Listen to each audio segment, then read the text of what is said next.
Ừ. Mẹ. Lại có cụ trọ cao khi rồi lỗi cũng chè được mẹ.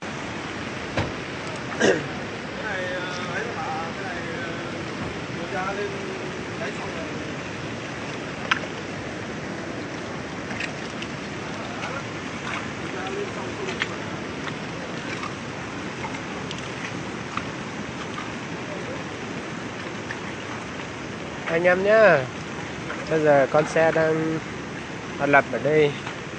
Bây giờ có tài xế và phụ làm mất rồi.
Alo.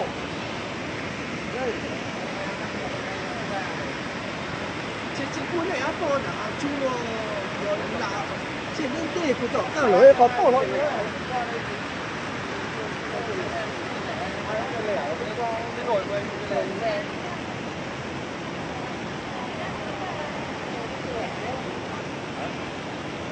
Đổi mấy lần đi chợ ấy.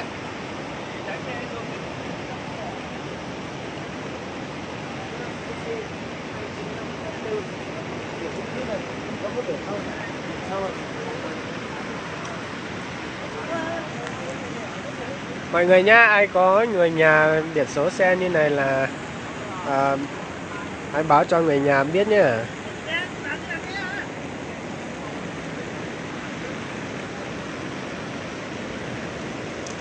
Hai anh tài xế làm mất rồi, tử vong tại chỗ.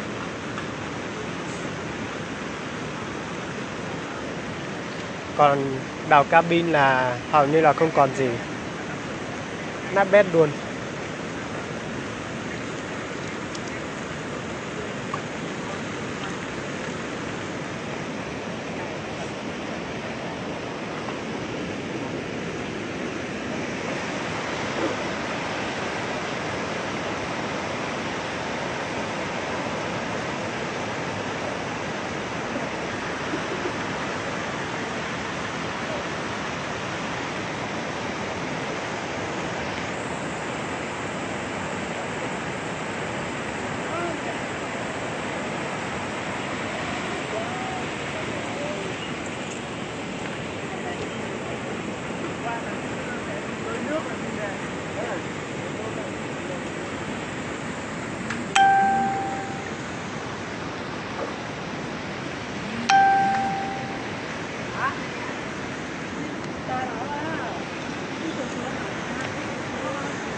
Tự nhiệt cho hai anh tài xế quá.